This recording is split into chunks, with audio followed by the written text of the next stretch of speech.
boring. The highway is just mind-numbingly boring. The miles go on and on during my trip to Florida. Boring. It's still early morning and I'm already bored to death. The day doesn't look promising at all. I could entertain myself by annoying one of my friends with a long phone call. But since I rarely drive long distances and the X5 is so new, I haven't gotten around to purchasing a phone charger yet. And I forgot to bring a USB charging cable with me. Therefore, I have no way to recharge my dead phone battery. Without my phone, I can't even access my music collection, which makes everything even more boring. To the right, I see a boring little Louisiana town. A boring dark sedan overtakes me on the left. My boring tank is still half full. There is no reason to stop and interrupt my suffering from total boredom. Why in the name of all that is holy didn't I take a plane? Looking back, we can say that this idea of finally going for a spin in a new car was ridiculous. To my right, I admire a small group of cows. One of them is brown, all the others are black. Truly amazing. At least amazing enough to make them a major attraction here. In my imagination, I see locals gathering around this spectacle every day, watching the cows in awe. To my left, I see the barrel of a gun pointed at my head. Instinctively, I immediately slam on the brakes completely. I barely have time to realize that my side window is shattering. I look to my right and see the highway exit through another broken side window. Still not releasing the brakes, I pull the car out. I barely missed it. The pedal presses back to the metal even as I'm still driving through the grass before hitting the asphalt again. I quickly look in the rearview mirror. There is no one in sight, only an empty and innocent-looking highway exit. I realize that I am surprisingly calm. Shouldn't I be more upset? Maybe shaking like a leaf would be more appropriate? Maybe at least a hint of panic? Damn, I've never been in this situation and I just don't know how I should react. Although survival is at the top of my list, that much is clear. Who can want kill me? I think I'm a classic nice guy. I have never seduced another man's wife, at least as far as I know. My criminal career was limited to a stolen apple at the age of 8. And I somehow doubt that Mr. Thompson, the fruit merchant, finally found out and was so upset that he decided to take such radical measures. Maybe it's just a coincidence and no one will come after me. Some kind of spontaneous Louisiana greeting ritual? Oh shit, bad luck. I see a dark sedan speeding up the exit behind me. Of course, I get the most out of my car, and this is a lot, since I impulsively chose a larger engine. I don't know anything about such things, and at the time, I didn't understand the difference. 8 cylinders somehow sounded better than 6, so I bought it. All I know is that my car feels very fast now. But, surprisingly, my pursuers are not far behind. Suddenly, a shot breaks the front window. Crap. Of course, I hang my head, hating myself for it. Because it's stupid, it's already too late anyway. My still bulletproof right rear view mirror tells me 2 things, both of which make an already shitty day worse. First, there's a big lump of bird shit on the mirror frame. Damn, this car is almost brand new. But at least I thank the apparently rather large bird for not hitting my now-defunct windshield. Second, a guy leaned out of the side window of that damn sedan, pointing a gun in my direction. I'm not sure if he realizes that he looks absolutely ridiculous, like something out of a cheap 60s gangster movie. I'm a little disappointed that he forgot some Humphrey Bogart-style hats. If I'm going to get shot, it needs to happen in style. I see a small humpbacked village path on the right and decide to use all my advantages against them. I have an SUV, but they don't. So I turn onto it and brake late and hard, and I immediately accelerate along this small path, almost pressing the pedal to the floor. I don't even know where exactly I am. Perhaps somewhere in Louisiana. Driving over 100 mph on a small, holy track is a challenge, and I have my hands full trying to keep the car on it. I'm hoping the massive plume of dust I'm creating can help me.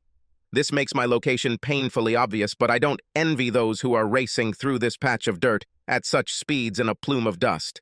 It's hard enough without this. Suddenly, the steering wheel jerks and the tire pressure warning comes on. Hell, they probably hit the tire with a bullet. The car remains surprisingly stable, but I decide I have to give it up after all. I couldn't shake them off with 4 good tires, so I definitely can't cope with 3. I hit the brakes, get out of the car, and run. I'm just running. There are a few trees around me, but not enough to hide me. I don't look back. I hardly look where I'm running. I'm just running like hell. The bark of the tree to my right is shattered into a pile of splinters, but I don't care at all. I'm running for my life. I don't even know how many of them are chasing me. Maybe 1 or 2? 2, probably. This is how they always show it in the movies. No, the cops come in 2s, and the killers are always alone. Does it matter? No. But a surprising amount of things are running through my head in these supposedly last seconds of the life that I have so far enjoyed. Well, that was good. This is the phrase that probably describes it best. Always stick to the classics when in doubt. And it's sad that this good life should end so suddenly at the ripe age of 29. The fact is that I kind of won life's big lottery. Although today, it may not look like that. I look good. Personally, I don't think so, because I usually don't value the appearance of men, including myself. But that part of the female population that likes me assures me of this. And the opinion of the other party doesn't bother me much. Fork in the road, okay, left. Why not? I still don't know where I am. It doesn't matter where I run. It's important to keep doing this. And I run more out of habit, to prolong my life as much as possible, rather than in the hope that it will somehow save me. My mobile phone battery is dead. The number of police officers in sight is, wait, I have to count, 0, which, coincidentally, equals the total number of people in sight. I'm unarmed, not trained in any martial arts, never stood near Marines, Green Berets, Navy SEALs, or anything like that. I'm more of a peaceful, non-confrontational guy. Oh, I'd rather run on the grass. The path seems dangerously muddy and slippery. So I'm toast. A professional killer is chasing me. And I'm just an unarmed, incompetent guy, spoiled by a wealthy life. My only fight was with Timmy Burns at the age of 11, and I lost it. So they will most likely kill me even if they run out of ammo. Spoiled, definitely. Rich from the moment he joined humanity. Heir to old money. Smart enough to graduate from an Ivy League college, but never intended to become a lawyer. He lived in luxury, did meaningless things, never contributing anything to the life of humanity, beyond just being there, blocking resources that could be better invested in more ambitious people. That's what it comes down to, old man. You're just redundant. No children, no responsibility for anything. You are a losing business for humanity. I somehow didn't notice this. I was just too busy being myself. I drove luxury cars, chased beautiful women, lived in beautiful houses, and traveled. But now, as I run along a dirt path somewhere in the South, it seems completely obvious. It is very likely that humanity will survive without my presence. More precisely, no one will care. The insight is quite disappointing, and it seems that it's too late to change your life. But one thing may be in my favor.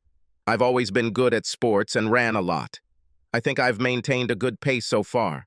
I can no longer hear anyone behind me, and even the shots have stopped. Okay, I'll take the left path again. So, maybe I was able to put some distance between myself and the killer, or a group of killers. For all I know, there could be up to 20 people chasing me. I grin, imagining a group of guys in blackened sunglasses stumbling down this damn path. But seriously, no more than 5 self-respecting killers could get into this shitty sedan. At least it's consoling that I won't die as ignorant as I lived. By this time, I already have an idea of who and why might want my death.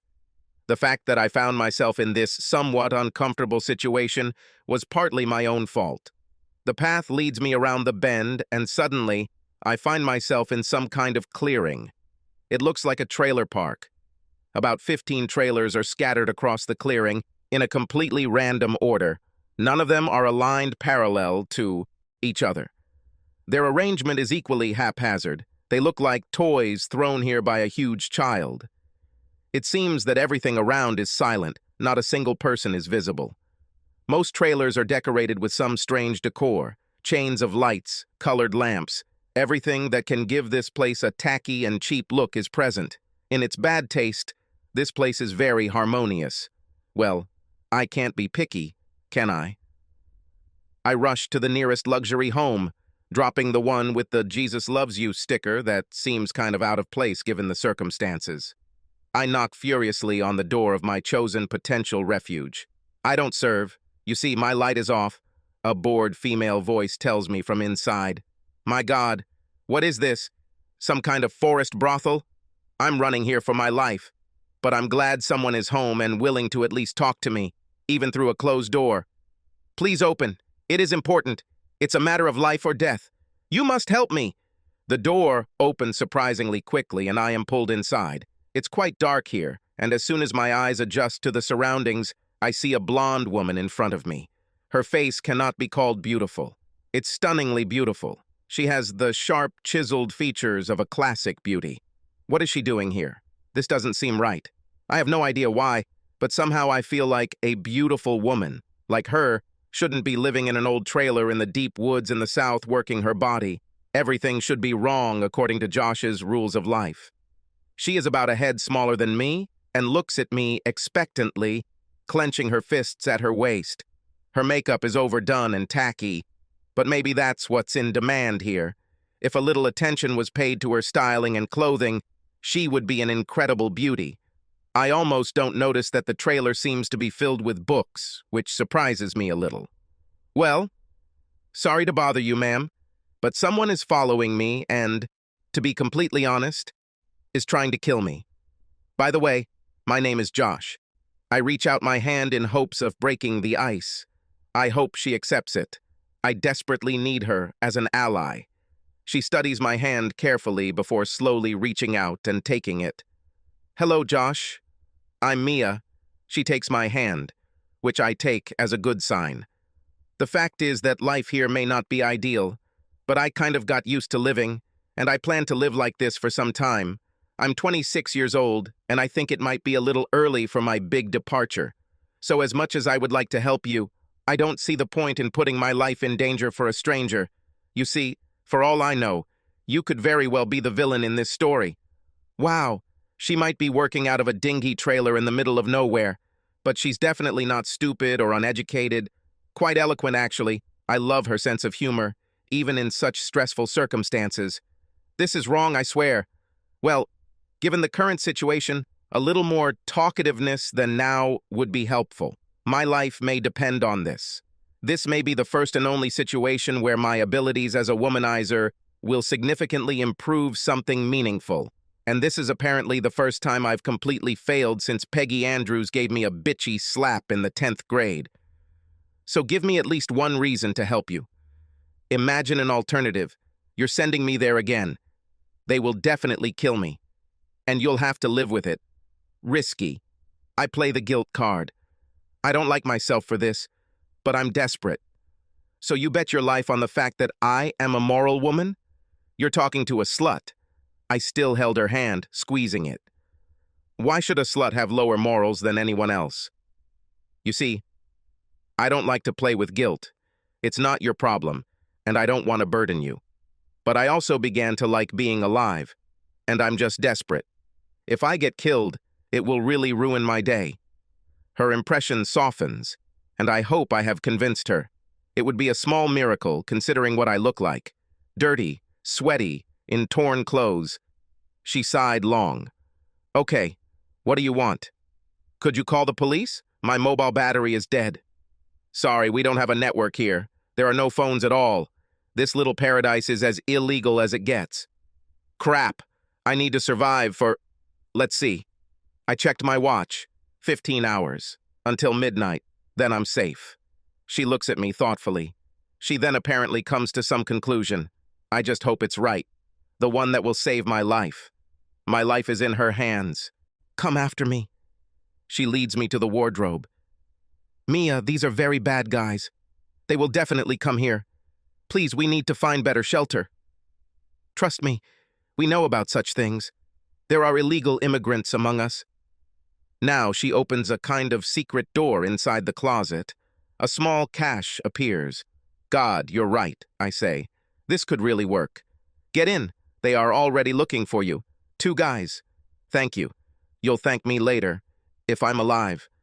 I just look at her with what I hope is a sincerely grateful expression on my face and crawl into the small space. She closes the door and I find myself in complete darkness. The only thing I smell is the slightly musty smell that lingers here, the sound of shuffling feet and the birds singing in the trees, and then I hear a loud knock on her door. Open the damn door! This guy clearly won't make any new friends here, but his gun probably makes it unnecessary to be tactical anyway. I don't serve. Go to one of the others. It's early morning and I'm tired. I do not care. That's not what I'm here for. Open the door or I'll knock it down. I think that the entire trailer park will be aware of what is happening. And this is probably not the first door they knock on. Someone here needs to be armed to protect the girls. But whoever it is, it looks like he or she has no intention of doing anything. And it's probably much healthier to not mess with these guys. My lovely ex Sally seems to have spared no expense and hired competent professionals. I hear the front door open. So what do you need? I'm looking for someone. It does not take a lot of time. The main thing is don't bother me. I hear him walking around, quickly opening everything and checking. Finally, he opens the closet. My life, like Mia's, depends on this moment. Come to think of it, they would probably kill all the inhabitants of this wonderful amusement park to remove any possible witnesses. It's disgusting. All these people will have to die because of Sally's greed. And for my mistakes. Fine. If you see a person in dirty and torn clothes, let us know. We'll be around for a while. Mia doesn't bother to answer, and someone closes the front door. Stay there a little longer. We have to be sure. I hear her whisper. A smart girl, beautiful, witty, and willing to put herself in danger to help me. What exactly is she doing in this hole? For a while, I try to remain calm and patient and not succumb to claustrophobia. I am not inclined to it, but now I need to try not to acquire it. The location is ideal for this task. After an eternity, light floods my little shelter. I drag my aching body out into the real world. Thank you. This is not the end yet. They're still around. I know. Our entire conversation is an exchange of whispers. We both realize they're probably busy pressing some ears against some aluminum panels right now. You owe me. Yes. What do you need? Your story. She smiles. How can she smile in such a situation? And God, she has a nice smile. Is it true? And that's all? I didn't say that's all. But it seems like a suitable advance. Fine. I realize my voice is shaking a little. You had a hard time, right? You will stay here in the bedroom. No one should look here. I'll bring you something to eat and drink. I look at her incredulously. She is right. I'm desperate to eat and drink. I understand that something has gone completely wrong. I married some kind of monster, while a beautiful and caring woman like Mia had to work hard to survive. At least, I assume that she is forced to do this out of desperation. No other reason is conceivable for such an angel. She returns with cookies and a glass of water. All this becomes history in a matter of seconds, and Mia smiles benevolently at me. Okay, continue, she whispers. Well, until today, I led a fairly easy and carefree life. I've never been in trouble, never had an enemy. My life has just been a pleasant journey. My problem started in college, although I didn't know it at the time. I met a girl named Sally. She is very smart, can be very sweet and funny, and is quite pretty. Not as beautiful as you, but beautiful enough. She smiles briefly, but tries to hide it. I inherited some money from my grandfather, which allowed me to go to college without any problems. I'm leaving out the fact that I inherited a $6-figure million-dollar sum. There's no need to tell her about it. This has caused me enough suffering with Sally. On the other hand, Sally got the scholarship because she is very smart and very hardworking. She is driven by ambition and definitely does not want to live the way her parents lived. But despite the scholarship, she always found it difficult to make ends meet. So I think I was perfect for her. I wasn't too keen on a permanent relationship, but she was persistent and charmed me. After we received our diplomas, she decided that we should get married. I had my doubts, but I was too passive and lazy to disagree. This would cause too many problems and disputes, so it was easier to just agree. But, being a lawyer, I at least insisted on a prenuptial agreement. If we separated for any reason, she would receive a relatively small lump sum, 100,000 to be more precise. But she is also a lawyer, and insisted that the marriage contract include a clause stating that in the event of my death during our marriage, she would inherit everything. I didn't see a problem with this and understood her need for some security.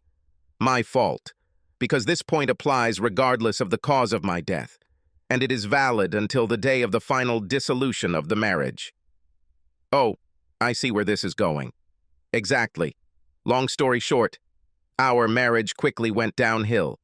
She may not have had any intention of keeping it, and I sometimes suspect she even actively wanted to end it. Honestly, I have no idea what she's thinking and never have. Anyway, I caught her with another man. Maybe she wanted me to catch her, I have no idea.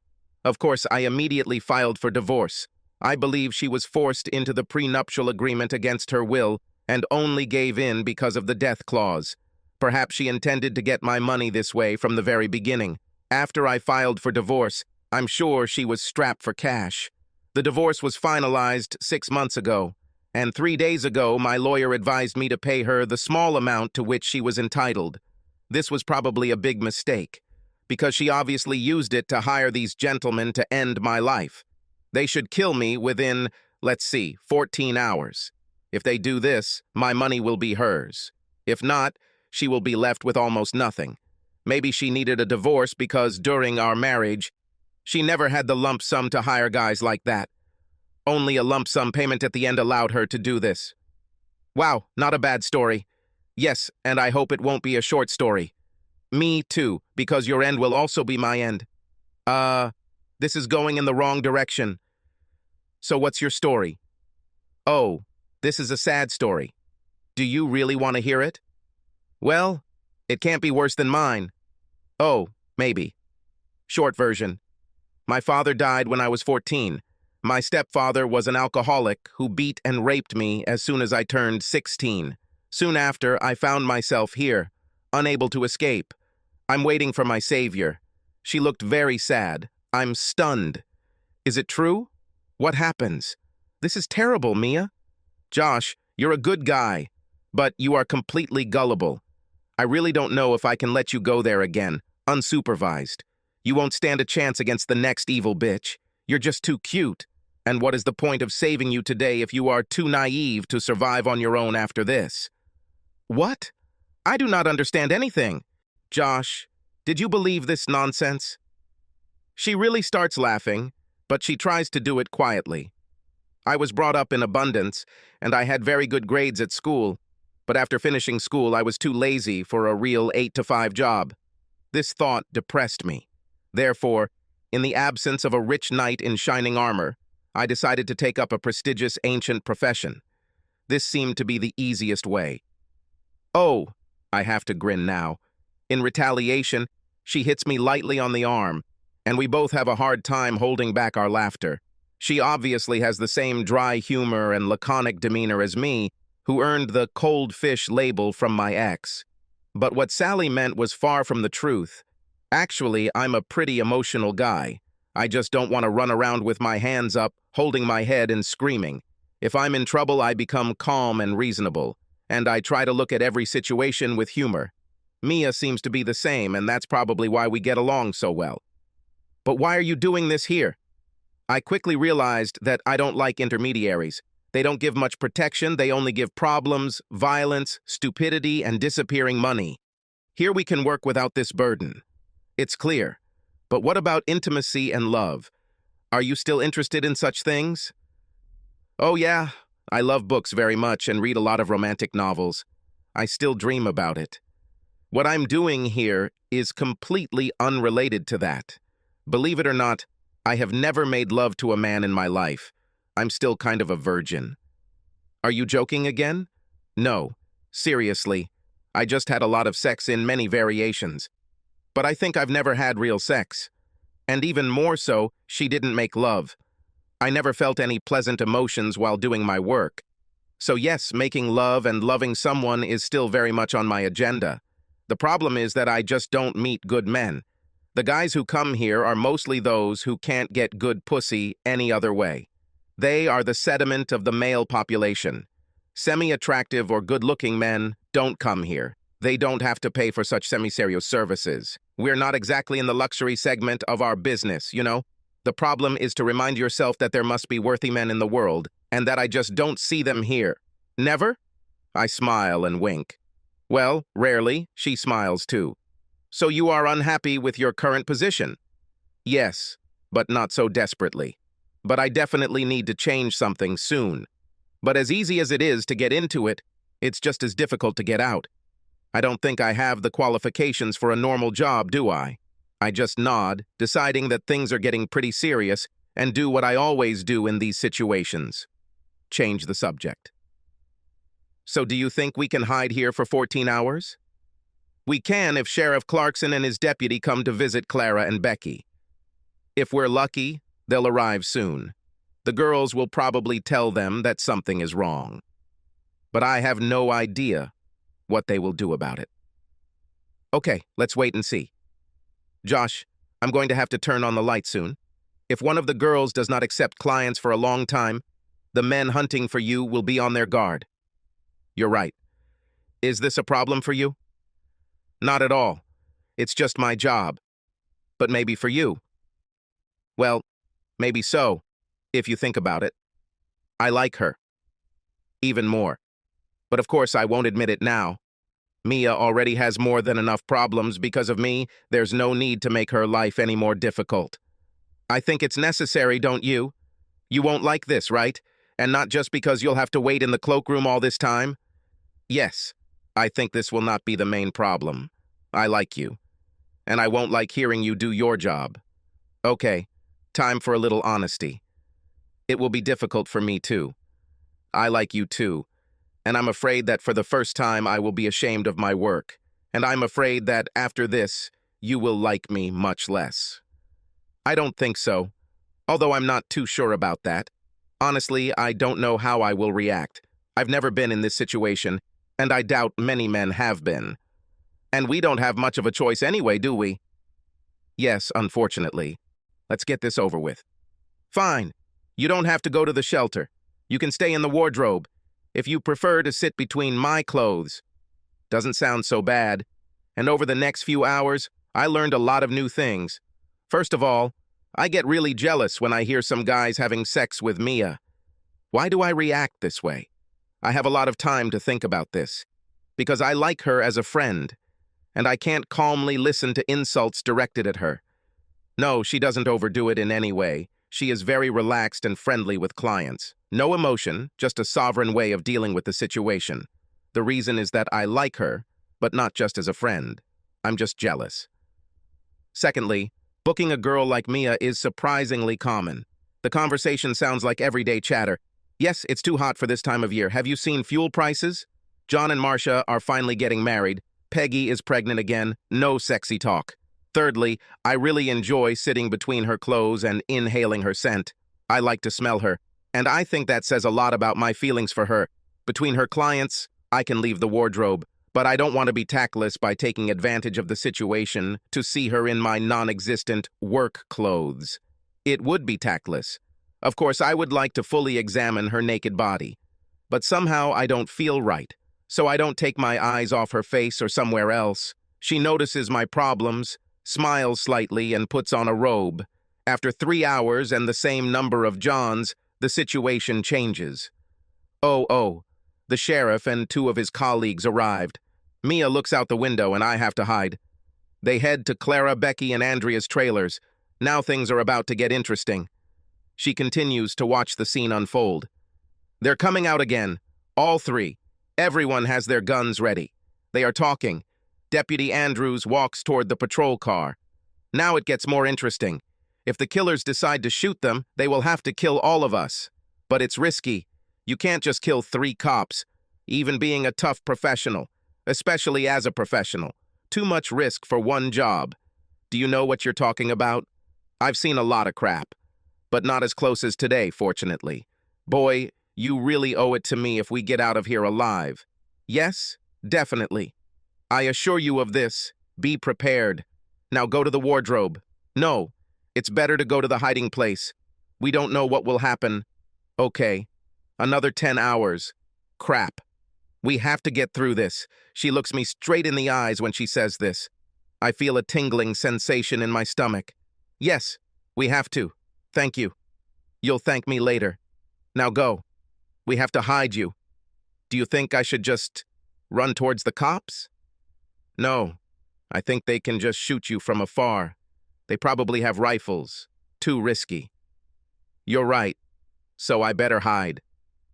This decision would be an easy way out for her. She decided to risk her life again, to save mine. I again feel a little guilty, but at the same time, very pleased. As I retreat back into a less pleasant-smelling hiding place, I hear Mia serving 2 more clients. I dozed off a little until she told me that she would turn off the lamp so that I could get some sleep, if I need anything, and that the sheriff apparently decided to leave the patrol car with 2 officers to protect his beloved girl, Clara. These 2 guys won't stand a chance against these pros while they're eating donuts in their patrol car. That's right, Josh. But we can't do anything about it. Let's just hope they don't take any risks. I doubt these guys would want to kill 18 people, including 2 cops, for the price of 1. Too risky. Agree. I just hope we're right.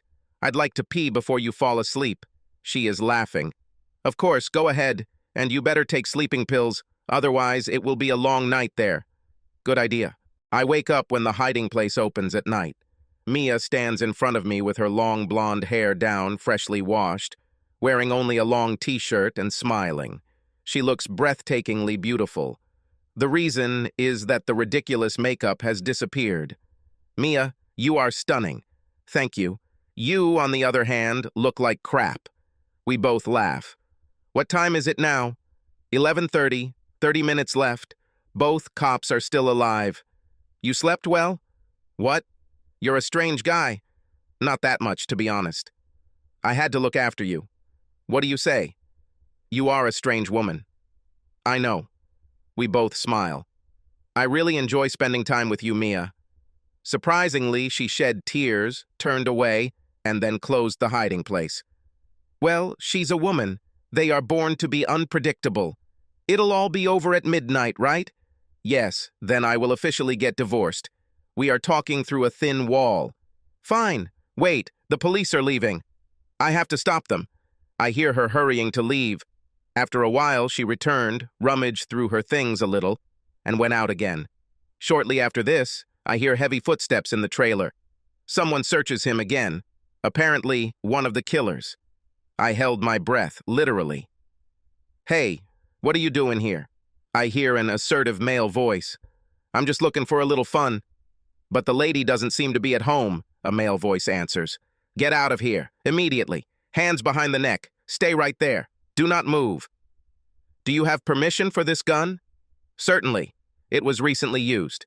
Just for fun, I did a little shooting in the forest. Fine. This seems a little strange, doesn't it? You shot a little and then at midnight you visited the girl? Well, why not? Midnight. I'm trying to read my watch, but it's impossible. Actually, it's 5 minutes after 12, officer. This is Mia's voice. Good girl. We made it in time. I move the board aside and step out of my hiding spot. The officer and the killer look at me in surprise as I enter Mia's small living room. And who are you? I am the one this man is looking for. I'm the one someone tried to shoot yesterday. They had to kill me before midnight, and it looks like they didn't succeed. Crap, the killer exclaims and looks at his watch. Well, maybe they're not such professionals after all. Lie, the officer throws him to the ground. I said, don't move. He quickly handcuffs him. There's another one like that here, says Mia. I understand that she is one of those who thinks practically. Compared to her, I'm useless at this. Dan, carefully. We could be in trouble, the officer shouts. Don't move, we hear from outside. The time that follows is quite hectic. The officers are very nervous and insist that I take them to the station. I can't even say goodbye properly. Mia looks very sad as she watches me get into one of the patrol cars. She tries to put on a brave smile and waves her hand slightly. After that, she hurries to her trailer. Does he think she'll never see me again? There's nothing I can do about it now. The police car is already leaving. I decided not to press charges against anyone. I don't want to live in fear until I can testify in court. I don't want to change my identity into some witness protection program.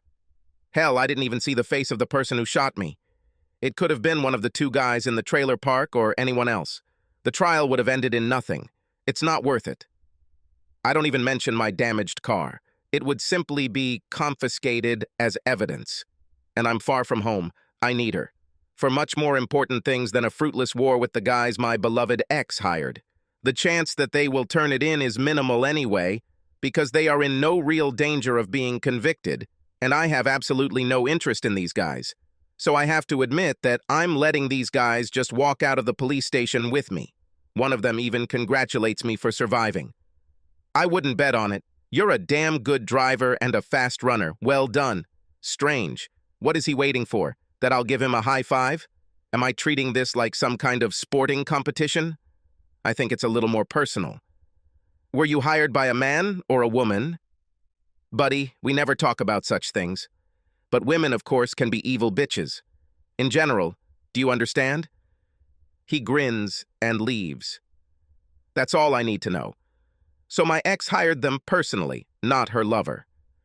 I managed to charge my phone at the police station, call a tow truck, and pick up my car from the mechanic. 2 days later, I left my hotel room, picking up the previously repaired car. My car is like new again. Even the bird crap is gone. And I love just sitting in it. I somehow became one with this car. After all, so far this is the only car in which I managed to survive a potentially deadly chase, and I hope that she remains the only one. I don't think I'll ever sell it. I start the engine but let the car idle for a while. I enjoy the air conditioning and feel like this is an important moment in my life. One of the big forks in the road. But one of the paths seems dark and unattractive. It represents the single life I chose to live after a failed marriage. The other path is well lit. Multicolored flashing arrows point to it. A large hand beckons me towards her, and it says Maya in big glowing letters. And so I finally put it in gear and drove towards the trailer park. What will I find there? Will she still be there? Would she want to go with me to an unknown future? She seemed quite comfortable there. Her current profession worries me surprisingly little. Well, there's only one way to find out, right? My car finally pulled into the trailer park. I had difficulty finding him, despite the description one of the officers gave me. And to be honest, I'm a little nervous. Much depends on what comes next. This time, most of the women seem to be outside. They are all sitting on some kind of porch and seem to surround one person.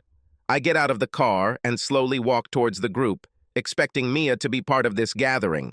To my surprise, she is sitting in the center, and to my surprise, they all seem to console her. As I get closer, I see that she is sobbing like a child, and the others are trying to console her. One of them sees me, gets up, and comes to me. "Sorry, guy, we are closed today. Please come back tomorrow."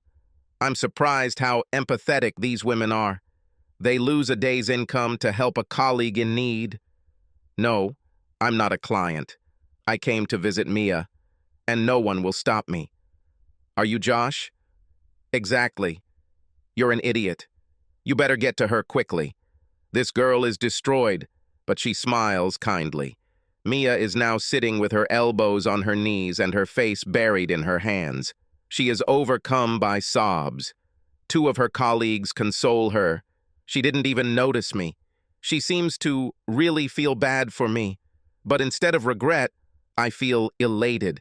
Many of my doubts are already in the past. I'm glad because I feel just as bad for her. "Mia?" Her head snaps up and she just stares at me in disbelief for a short moment before jumping up and running towards me. She literally jumps into my arms and we hug each other tightly. And finally, we kiss for the first time. It's as magical as I expected. It's still a little hectic, though. As the decades progress, we will, of course, calm down a little. Why did you come? She finally calmed down enough to ask a rational question. Well, what do you think? I came for you, of course. Take me? What does it mean? Her tone, still very hesitant and unsure. Take you with me. That's what it means. Josh, I'd love to, but I'm not worthy. Countless guys have used my body for years. It appears to be undamaged. No, but do you think you can still love me? Yes, I already love you, but of course I expect you to quit your job. Suddenly she laughs openly. I'm hearing it for the first time and it seems simply magical. I could love her, just for this moment. For the way she looks and sounds when she laughs like that. Consider it all over. Anything else? Yes, you need new clothes and a different hairstyle. This is not a requirement, but I would be very happy. No problem. This is just my image. I would really like to get rid of him. Fine. That's all for me. Anything else you want?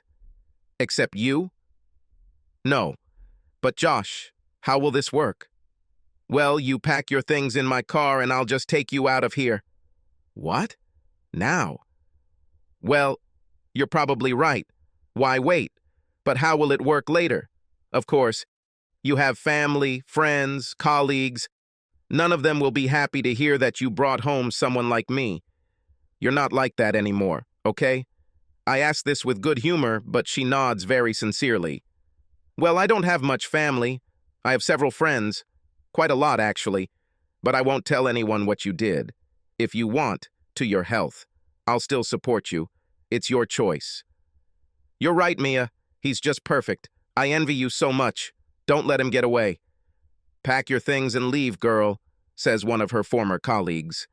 She's right, Mia. Please come with me. Trust me. She looks at me thoughtfully. Yes. I don't even know why I hesitate. I dreamed that you would come back, that you would take me away, but I didn't dare believe it. Suddenly her mood changes. She made her decision. Okay, let's pack my things. I'll pack them in bags and you take them to your car.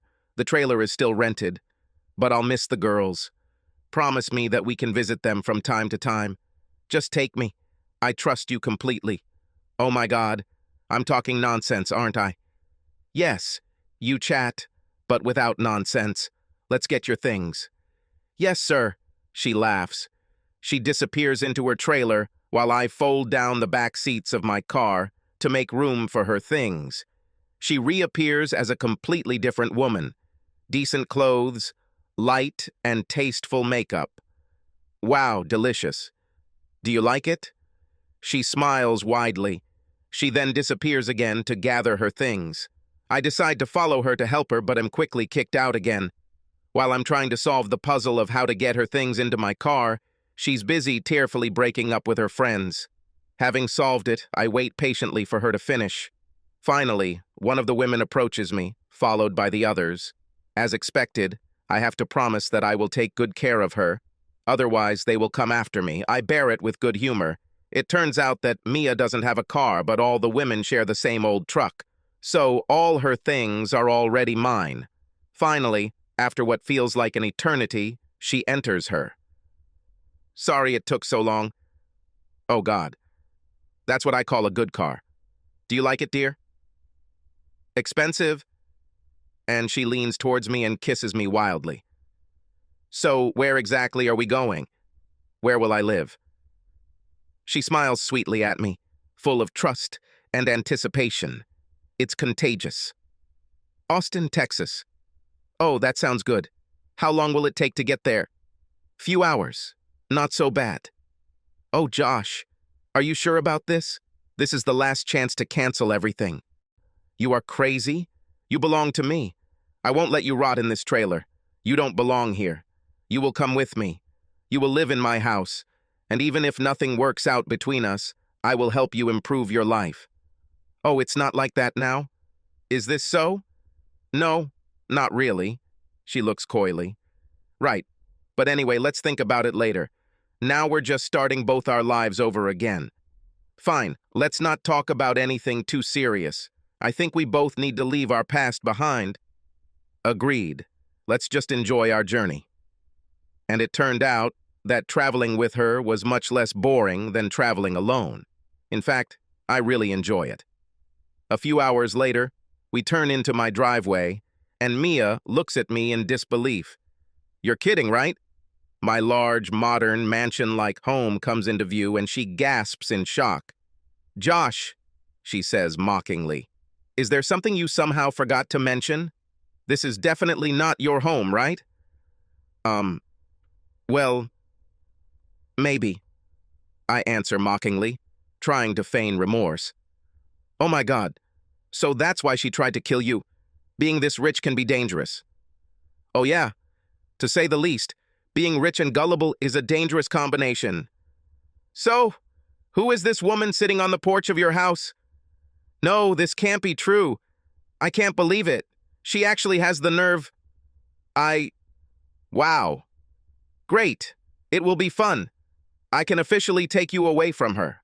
As we walk towards my beautiful ex-wife, I realize that I am very glad that I have Mia for support. And to wipe Sally's nose. It's just perfect when you think about it. Not only did I survive her attempt to kill me, but I returned with a woman much more beautiful than her on my arm.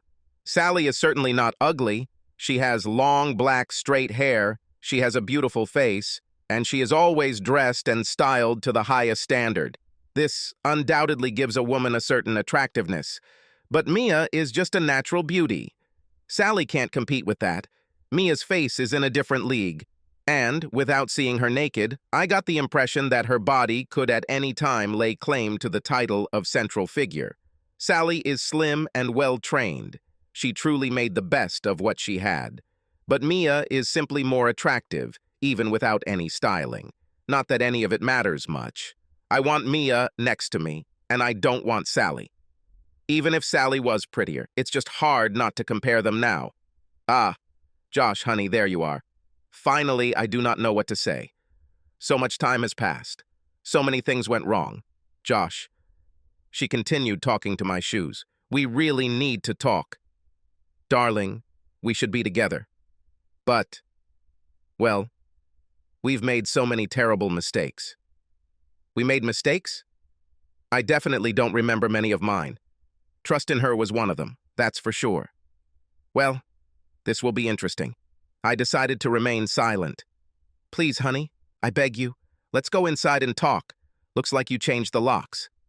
She even manages to look teary, an amazing acting achievement. Sally, may I remind you that you haven't lived here for 6 months? You live with Terry, the guy you cheated on me with. We're divorced. Do you remember? Josh. She squeezes her hands. Everything about her performance is truly perfect. Terry was just a bad mistake, dear. Please believe me, I love only you, always only you. I know I've made a lot of mistakes. I put you through something you didn't deserve. But please let me make it up to you. Please, I will do everything that you want. I will be the best wife you can imagine. Give me a chance, Josh. Ooh, it's really cool. Josh, honey, please don't dwell on the past. I will be the best wife for you in the future. How should I say this? I'll be perfect for you. Wife? Do you think we'll get married again? Well, of course, baby. I mean, if I can somehow do it. But, Josh, I agree to anything. I will happily give birth to the children you have always wanted to have. Josh, please give me a second chance. I know I messed everything up terribly. It's surprising that she manages to completely ignore Mia's presence. Josh, please, you have to believe me. I haven't seen Terry for months. I left him immediately. I never meant to hurt you. Right. You hired a few guys to do it for you. For a brief moment, her facade crumbles. It could have cost her an Oscar. What are you talking about? Oh, nothing. Doesn't matter. So let me sum it up. You will marry me. You rarely give me sex. And when you give, you make it as boring as possible. It's like you're trying not to get emotionally attached to me. Then my suspicions arise. I hire a private detective. The report says you give a guy named Terry Richards a lot more sex, and in a lot more different ways, than you give me. Then I will come to you and find you with your lover. You think this is the right moment to insult me in front of him as worthless in bed and a terrible lover. I'm kicking you out. You think back on the prenuptial agreement and realize you've made a terrible mistake. You try to rekindle the relationship, but to no avail. Then you remember the clause that, in the event of my death, you will inherit everything as long as we are legally married. You wait for me to give you the money and then use it to hire professional killers. You only had a few hours to do it. Unfortunately, I was already on my way to Florida, so they couldn't do it here at home. They had to do it on the highway, in broad daylight. It's risky, and of course they failed. But it was very close. Several times bullets flew past me in a matter of centimeters. Fortunately, this beautiful lady saved me by hiding me and putting her own life in danger. And she had no idea about my money. The most likely outcome would be that I would now be dead, Mia would be dead, and you would be rich. But everything turned out the other way around. We're still alive, and I'm still rich. You have next to nothing because I suspect the killers took most of your money. Mia smiles widely, and Sally at least has the decency to look a little ashamed. But I'm not done yet. So I have a difficult choice to make. Woman A is beautiful, doesn't love me, only wants me for my money, and tries to kill me. Woman B is a ravishing beauty who seems to love me regardless of my money, and is loyal enough to save me at the risk of her own life. Wow, tough choice. It may come as a surprise, but I choose B, Mia. Mia laughed openly. Wow, amazing. This is by far the most alluring and captivating sight I have ever seen. Mia, you're really very sexy, you know? In response, she simply hugs and kisses me. Wow, I think this whole adventure was worth the risk. The reward for surviving is overwhelming, and I almost feel like I have Sally to thank for that. When we finally break our kiss, we see her slowly walking towards a beat-up car. To my surprise, Mia spoke after Sally. Sally, don't be so sad. You've had a good, luxurious life for several years, and by rights, you should be in prison now. I think you can be quite happy with this outcome. Sally turns around. Yes, perhaps you are right. I know that I lost and that I was lucky the way things turned out. And to be honest, I'm glad Josh is alive. You know, I'm angry, but not that bad. Time for honesty. I never really loved you, Josh, but you are a good person, too good for me. Take care of him, Mia. He is precious, and he's vulnerable. He is simply too naive for this world. I know, and will. Thank you for ruining everything so thoroughly so that I could have it. Try to be a better person, Sally. We'll try. I wish you both all the best. This may surprise you, but I'm serious. I can't bring myself to wish the same for her, despite her rather amazing closing speech. I don't even try to think about this woman's motives. I still don't understand her actions, but I think I can easily live with it. In silence, we watch her drive away. You know, Mia, these are the moments that we will remember for the rest of our lives. You mean, when we sit by our fireplace, when we are gray and old? Exactly. It will be a great story to tell our grandchildren. Ha ha, of course. Grandfather is a hero. He dodged bullets, ran like hell, drove like a maniac. No, Grandma is the hero here. She heroically saved him, and we may have to change the story about your profession a little. Perhaps. Okay. Now show me your house, please. Oh, sure, our house. Suddenly, this whole situation seems so strange. Here I am standing with a woman I barely know. I kissed her, but never made love to her. Hell, I haven't even seen her naked. And we both talk about growing old together as if it's definitely going to happen. Am I really that naive to this world? I decided not to rush things, just let them take their natural course. In any case, there is nothing to worry about.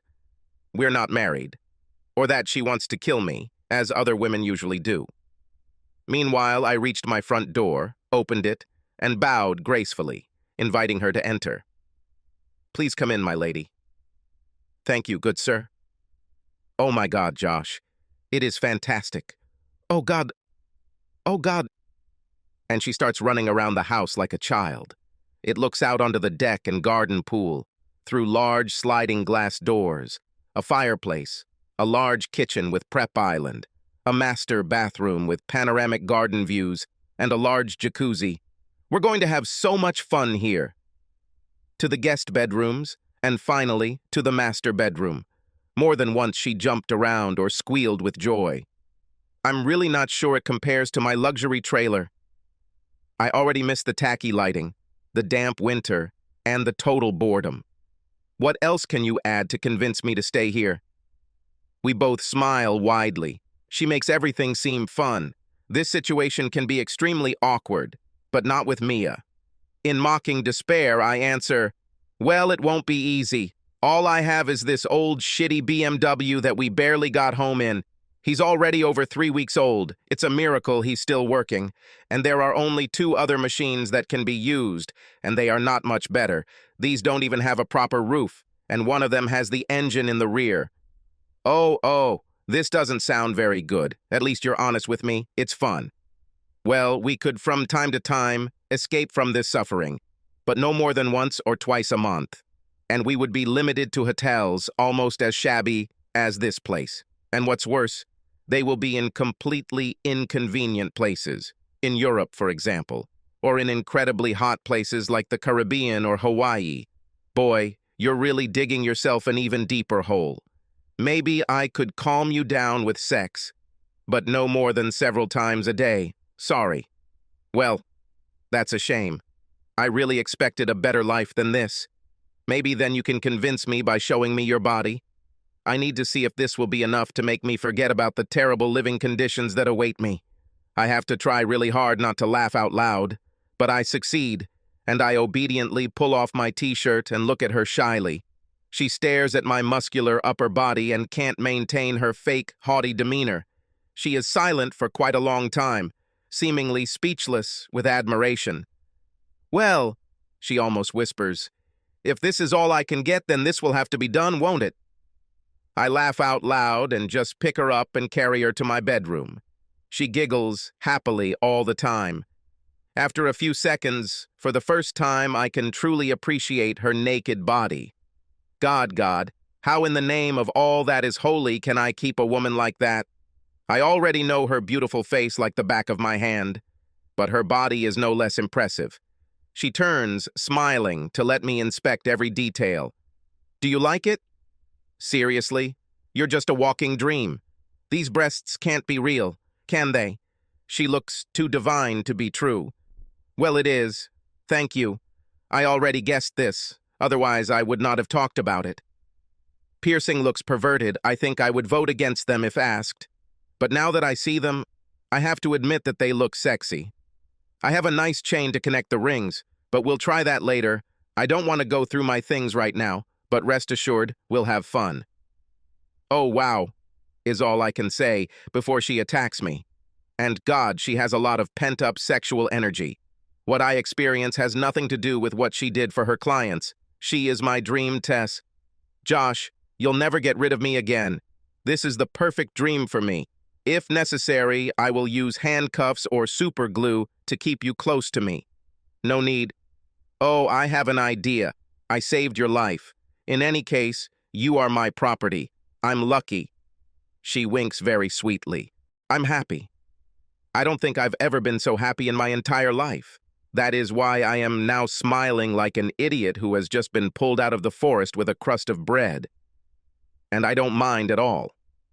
I already know that I am addicted to this woman. But how can I keep her? She's so beautiful. She can get any man she likes. Josh? Yes. Josh, it was fantastic. My first lovemaking, and it was better than I had hoped. Much better. And do you know the reason for this? Yes. Do you love me? I'm feeling it. And I love you. Yes. I know. Nothing else matters. Will she run away if I propose to her right now? I'm afraid this might scare her away. She has always been completely independent, which is why she chose to work in this shitty environment. I think it's best if I give her time to get used to being tied to someone. Josh, you've been single for quite some time. A few days, actually. That's longer than a man with your qualities should be. If you propose to me, there is a chance that I will accept. My head turns towards her. She's smiling so sweetly again, and I'm not sure she's serious. Really, Mia? Oh my God. But Josh, I'm not a gold digger. I don't want to be perceived that way. I don't want even a shadow of doubt about it. So I hope you still have that old prenuptial agreement. What? Yes, I have it. But I'm afraid I forgot to take the addresses of these killers. You'd have to hire your own. They weren't that successful anyway. Moron, she says with a laugh and lightly hits me in the side. We both just smile and hug for a while. I think we should buy you a ring tomorrow, I say after a few minutes of silence. Damn right, but she laughs a little. She is clearly not sure of the sincerity of my plan. This is a problem if you joke all the time. You never know when things will suddenly get serious. Seriously. What? Josh, I'm just kidding. Josh, I am not kidding. Oh, Josh, are you serious? Thank you. Yes. Just in case you just proposed to me. Yes. Yes. She suddenly starts crying and hugs me tightly. Oh, I think I did. Great. Thank you for agreeing. I kiss her deeply. Why did you thank me? For what you are, for accepting me, for choosing me and letting me save you. She smiles again. She is gorgeous. She changes her mood like a child. Nothing serious sticks around for too long. With joy. Okay, my fiancé, where can we get my ring? And to make it clear, I will be just as happy with a ring made from a jar insert. Place Vendôme. What? Where is it? I've never heard of this one. Oh, they have the best jar rings there, my dear bride.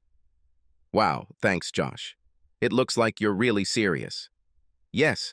Wait for me on your knees as soon as we buy the ring. She had already taken my iPad and was Googling Place Vendôme. No! Oh! Paris. And with that, she hugs me so tightly that I can hardly breathe. However, I don't want her to stop anymore. Some things are more important than breathing.